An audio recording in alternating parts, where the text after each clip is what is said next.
Today is Interim President, CEO of Henry Ford Clinically Integrated Network and Medical Director of Occupational Health, Dr. Courtland Keteyian.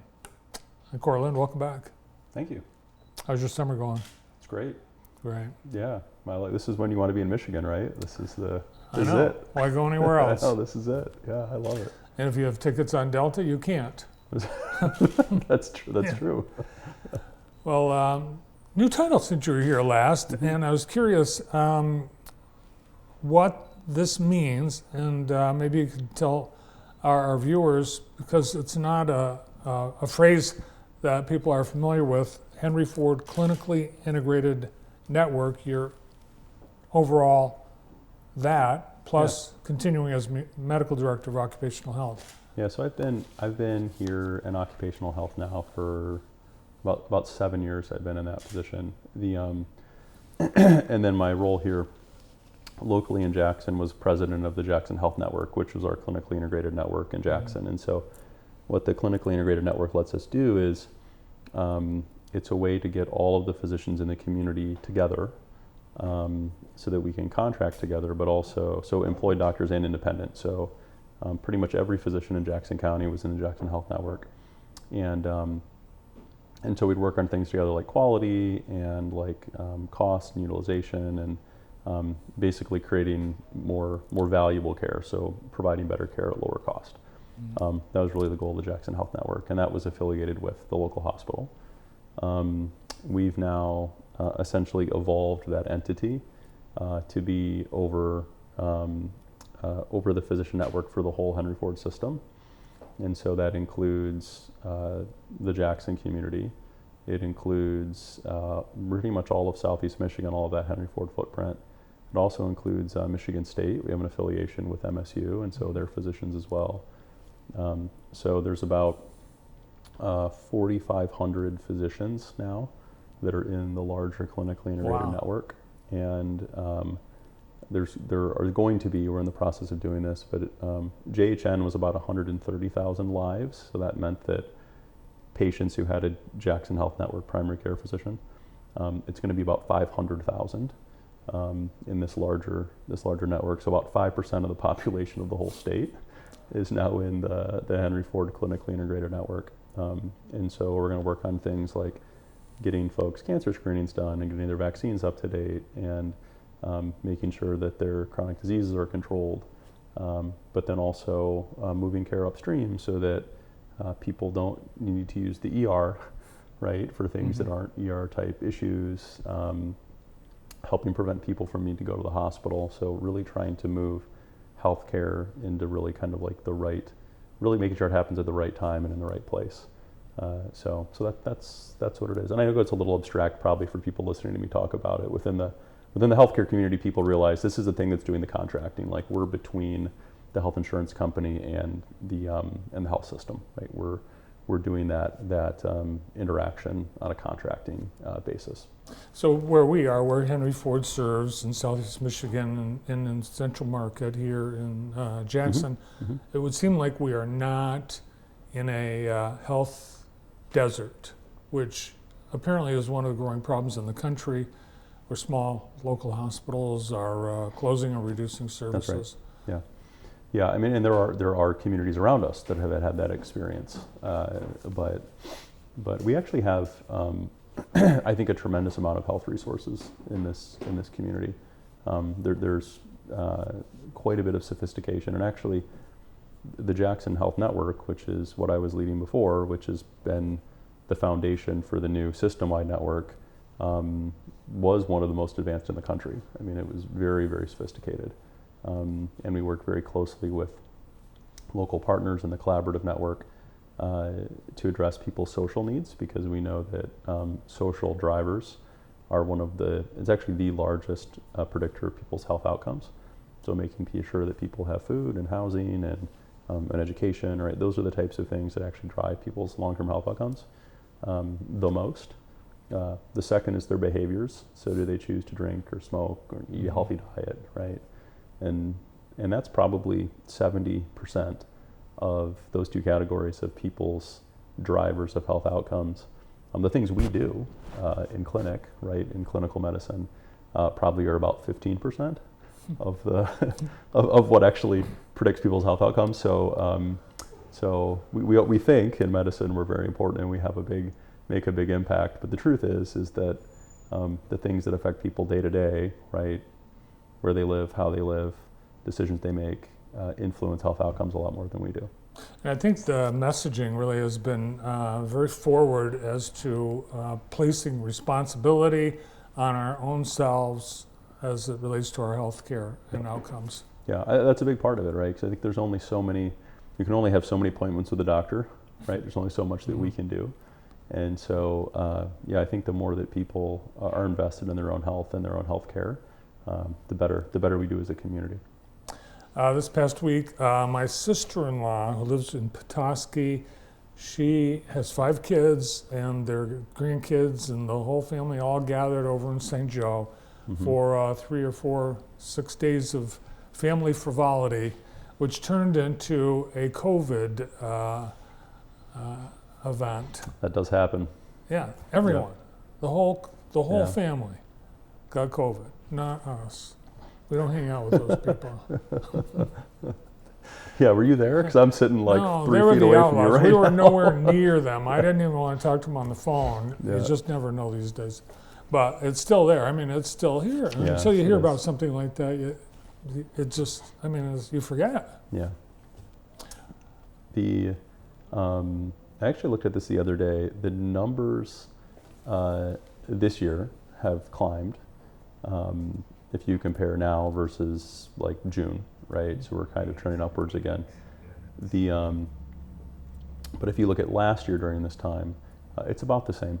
So obviously nowhere close to where we were in a more of a pandemic era, but it's not gone, and we are in that phase where we are just kind of pre-new vaccine coming out. And so it will be important, I think, for people.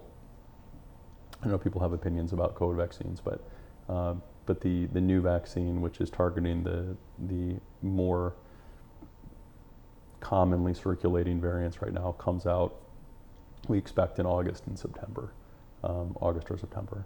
And it is important to get it. COVID isn't going away. It's the same thing. Like, it's important to get a flu shot. Getting COVID is the COVID vaccine is just as important, and you can actually get both at the same time. You can get one in each arm, which is what I will. Which is what I will do. So here we are, 4 years into the. Yeah. And is it still a pandemic? No. It's not classified like that anymore. No. But it's still a disease, and it's still circulating. There's still people in the hospital right now with COVID.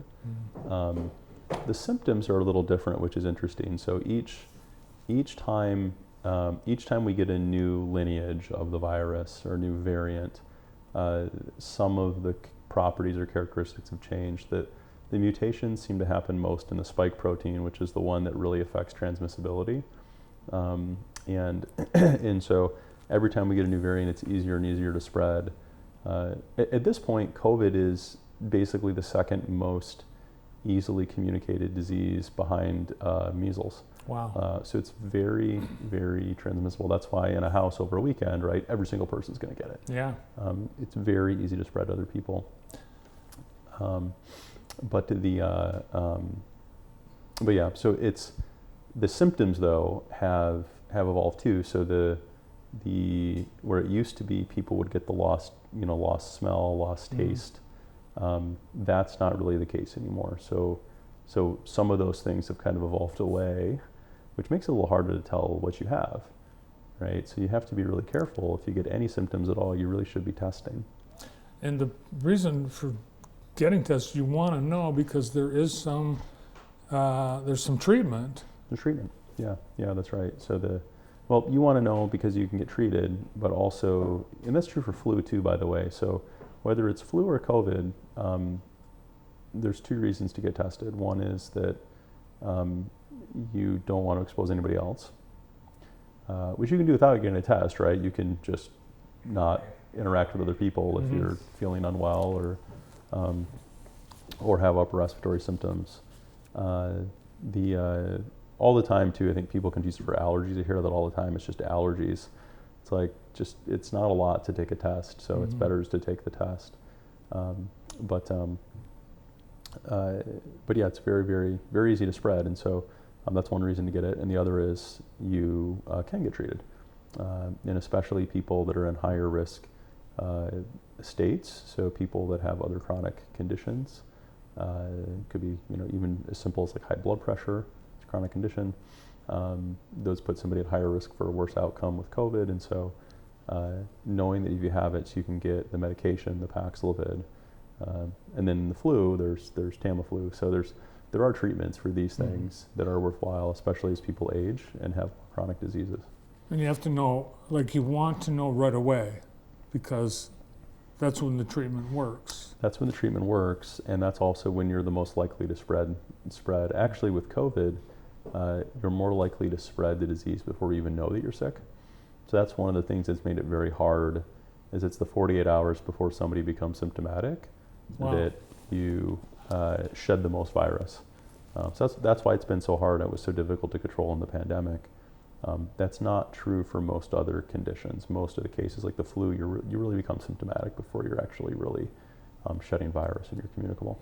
Look at all those people in Paris. I'm sure there will be cases of COVID that go around in Paris. I think that's pretty clear. Yeah. Back to school is it's coming up. It's 3 weeks away. What do people need to know about being ready for back to school? Yeah, no, I think it's a good aside from the fact that dust off the books and try to remember the things you forgot over the summer, so there's always a huge rush right before school to get kids in, and a lot of that is sports physicals, right? So it's like August 20th, and everybody's trying to get into their pediatrician's office. So it's good to try and get in sooner to have those things done, but not just for the sports physicals, but just for regular wellness visits for kids. And a lot of these are where kids get their regularly scheduled vaccines.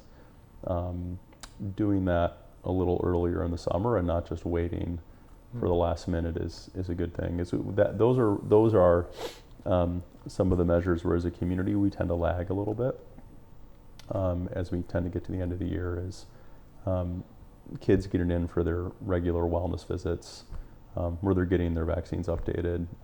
We tend not to do as well as a community, and so I know the doctors usually are calling people and trying to get them in, but you need people to do their end and come into the doctor's office. And kids starting school, like there's certain requirements for vaccinations before you... Yeah, there are. So you either have, exactly. And there's the whole series of pediatric vaccines, right? When they're much, much younger, it's a little different than when they're school age, but there's lots of important vaccines in there. I mean, like the meningitis vaccine starts when kids are like in middle school. And they have to get updates on their tetanus shots, and HPV which is cancer preventing. So there's quite a few, even as kids get older, like after 6 years old, when they're in school, that really are important. And so it's definitely important to get kids in before they go back to school. Start getting those things done. Yeah, I saw item about the HPV vaccine, which can prevent cancer, and it's only got 50% acceptance. Yeah, I think that's one in particular that got kind of the way it was marketed or represented probably hurt the adoption, because a lot of those conditions are sexually transmitted, and so it sort of got written off as not as important to do, but it absolutely prevents cancer. It's as important as people getting mammograms or pap smears or cervical cancer screening, colonoscopies, right? So it's a cancer prevention tool. It's a very, very effective vaccine. All right. Well, we appreciate all the news and updates, and as always, thanks Thanks for stopping by. Yeah, my pleasure. Thanks.